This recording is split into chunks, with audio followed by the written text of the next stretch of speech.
Oh, crisp. This is Gears and Queers ASMR. Hey Queens, welcome back to Gears and Queers. I'm Jake. I'm Chris. And you join us back in the studio today for some new car news, Some new car tea. some of the biggest car stories of the week that we think you should be aware of and we want to tell you about. We got some big stories coming at you. And some exciting little tidbits. Oh yeah, so let's get into it.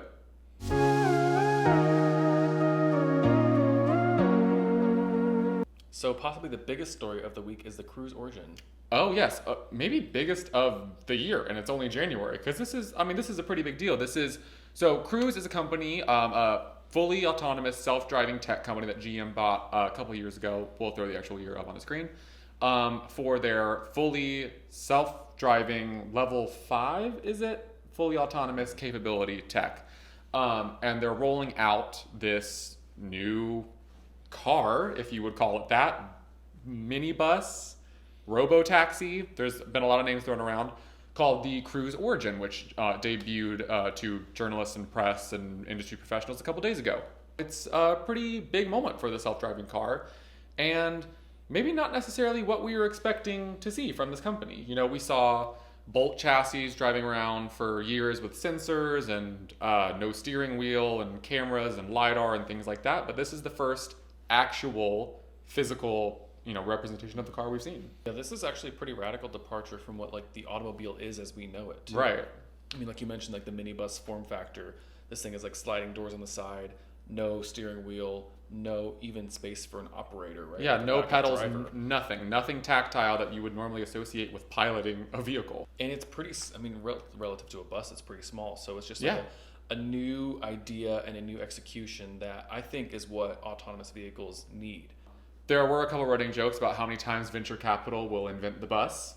It's a valid, critique. It's not wrong. But the whole idea is that these will be more efficient and more standardized and have a much more uniform experience than like an Uber or a Lyft, because they're ride sharing is what they are. You call one of these on your phone and they roll up, the sliding doors open, better for a cyclist in an urban area, which great idea.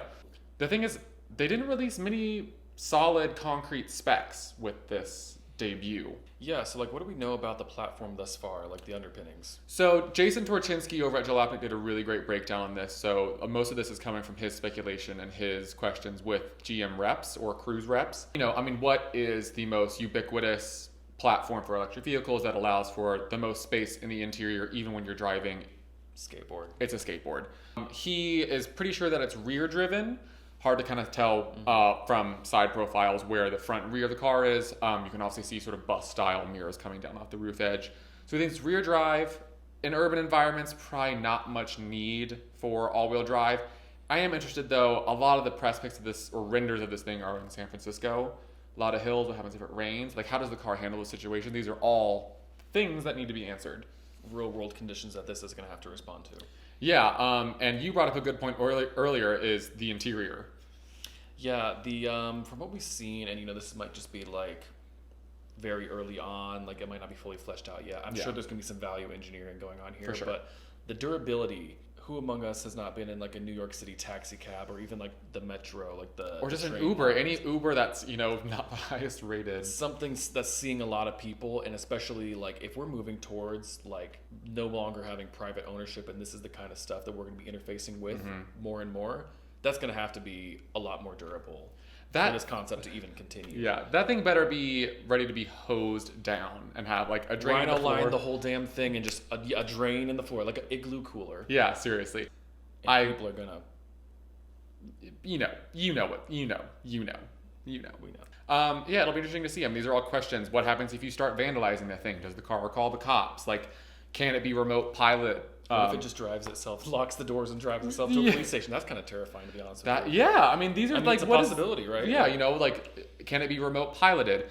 They have said that every system and sensor and computer has a redundant fail-safe, so that's nice to know when you're ferrying people with no immediate intervention. It'll supposedly reach highway speeds. That's a fun thought. Speculation and hypotheses at this point. So very interesting.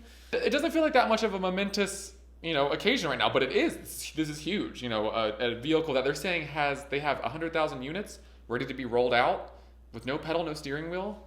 It'll be very interesting. The future is now. And I'm terrified. This is probably like TMZ level of automobile news. Hopefully you all saw it going around the internet. The C8 in Detroit with its wheels stolen on cinder blocks. We all knew it was going to happen at some point. Yeah. The thing is, like, it's not a GM car, right? Like, they think it's like one of the first delivered vehicles. We're pretty sure that it's not there's no manufacturer plates on it. Like, it obviously could still be owned by the factory and is still done as sort of like post-production, run-throughs. But yeah, as far as we know, it's a customer car that's street parked in Detroit. In West Village in Detroit. Like, you've had the car maybe at weeks, like at most at this point, and you're just leaving it out on the street.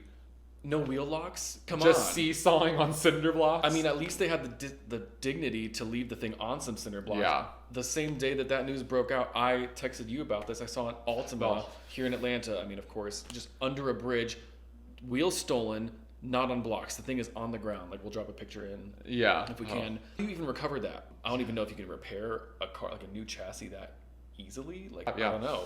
But you know what I'm thinking is, it's no secret that a lot of people, including ourselves, are not a big fan of those wheels. They're GM does the ugly. worst factory wheel. I think, and to the unenlightened, untrained eye, you might think that a C8 or even a Corvette in the last couple of generations is a much more expensive car than it is. That's true. So, there's no Chevrolet badges on it. If you don't know what a Corvette is, especially if you don't know you what might think the you're newest nabbing one Ferrari wheels. Yeah, and you might be thinking, okay, I've really got something that's like 10 times more expensive than it is, when really it's probably like a couple hundred each new. Yeah, the thing is, it makes for a hilarious picture, and it goes to show that not even Detroit's finest and first mass production mid-engine car is safe from the grifters of Detroit. Nobody's safe.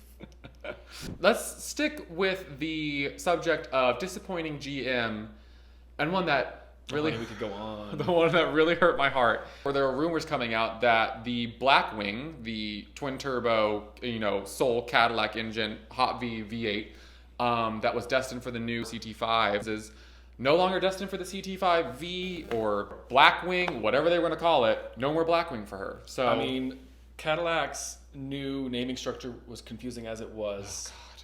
Johann, why? Well, the thing is, not only that, he came in and did that, and now we have these new twins, so they're back, and now they're saying they're going to go back to actual names, but then we have the CT5V, but that was not the V, so now we're left speculating as to what it will be called, but now they're taking the engine away from us. TS and ATS-V of prior years had this 6.2 liter pushrod V8, right? Great engine. Then they rolled out the CT4V and the CT5V, which were not actual V models. They were much more diluted. Think BMW M line performance. So like a Turbo 4 and a Turbo 6, right? So then they were like, okay, we're going to drop the Blackwing into the CT5V, whatever Blackwing, whatever the top performance is. Right. But now that's not even happening anymore, and they're saying it's because they can't fit the Blackwing in between like the strut towers of the CT5. And like I guess I can see that. A lot of reports are saying that, this is Cadillac's first hot V engine. They're probably not that good at it yet. Like, Mercedes and BMW have been doing it for years. Yeah. There's different packaging constraints. I guess the engine itself is a lot taller. Mm-hmm. True. I really don't care what the excuses. I'm just sick of the Cadillac gaslighting. Like, I feel like this keeps happening. We just keep getting things taken away from us. The CT6V had the Blackwing, and now they've killed that. So there's no more carrier for this fantastic engine. Maybe they'll throw it in the Escalade. It's just frustrating. Like, I don't know what's going on over at Cadillac. I don't think they know what's going on. It's kind of unfortunate because, like, of the newer crop of them that they have that I've driven are the most boring ones, like the XT5 and the XTS, and they drive fantastically. Yeah, like, they're great platforms. Something to be desired in terms of like interior materials, but like they really did get their grip together with how the cars drive, and it's kind of sad that they can't get their grip together with anything else. I'd still take a CT6V Blackwing. Oh, absolutely.